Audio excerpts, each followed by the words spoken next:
Hey, how's everybody doing there today? My name is Matthew Dayler. I was born and raised in Hamilton, Ontario, Canada. I'm currently faculty at the Art Academy of Cincinnati, where I work in the print media program. I teach silkscreen primarily. My background is in painting, video, and installation. And in 2008, I helped found Higher Level Art with my good friend Danny Babcock.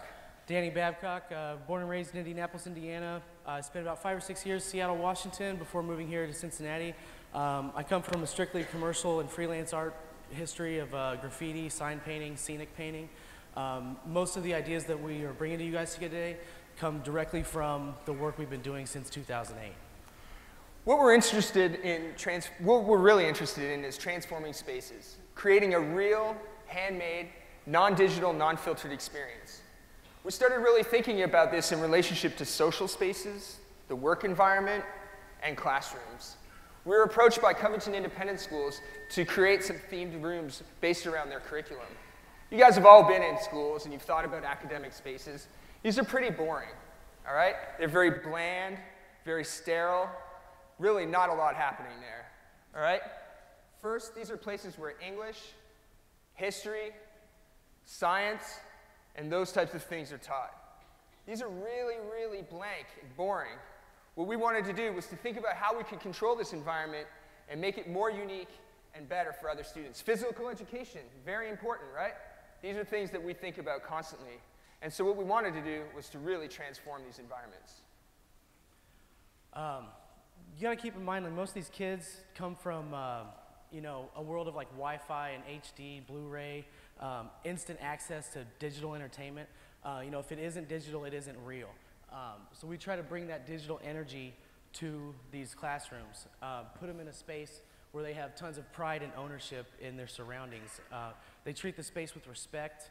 They respect each other because they respect their environment.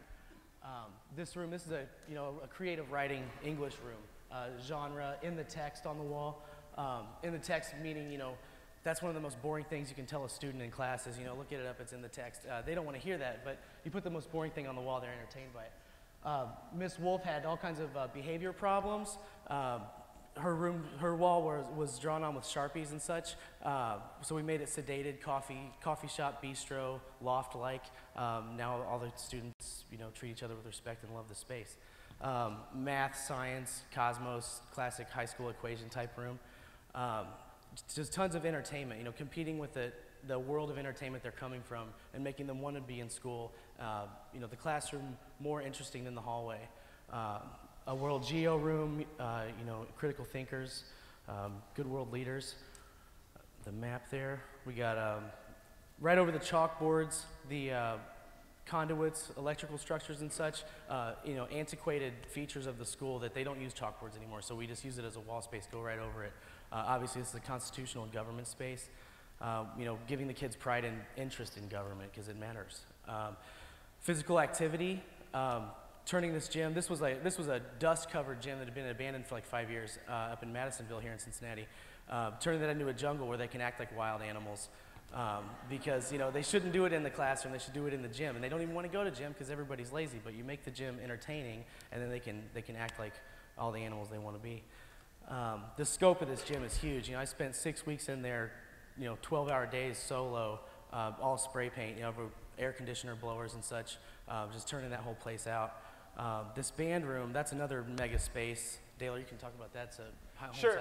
What we did was we started, I was thinking about the music and the bands that all play in there, high school, middle school, elementary school. What we wanted to do was just sort of inspire them, getting them to think about great musicians that had happened before them and those types of things. So really transforming entire environments. Thinking about, all the various artists that are in here and that have come before them. Maybe? All right, so here's the other half of that space. We don't only just think about academic classrooms, but we started thinking first and foremost about social spaces. Maybe. Thinking about social spaces. This is Landor. So we've worked closely with design firms and design houses, and what we did, this was an event for Fashion Week.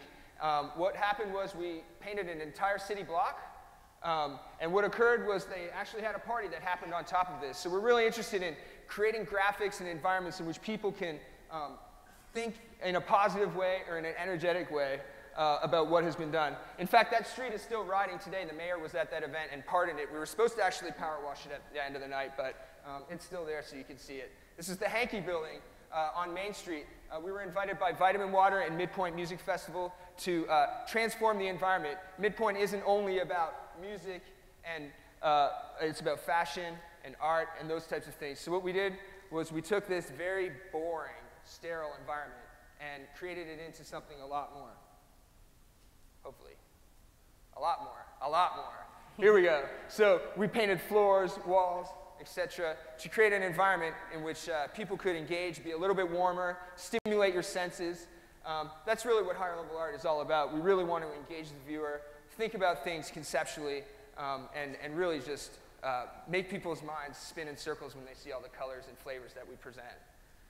We also work with some other firms that you'll hear from soon, Powerhouse Factories. What we did was we took an empty space there and did that as well. This is some branding that we did for Sour Patch Kids. We took his little daughter, who's an up-and-coming spray paint artist, painted her into the window. Think about the broken glass theory in terms of how things are all shattered and so on and so forth. So we really wanted to break and shatter the graphics and have people just think about things in a different way. This is the Powerhouse, the empty space. And again, their screen printing, design, so on and so forth. What we really wanted to do was just create a space that they could go into every day and be engaged, as well as bring clients through to see the types of products that they can make. So here, again, using some of their imagery, creating this really, really energetic space.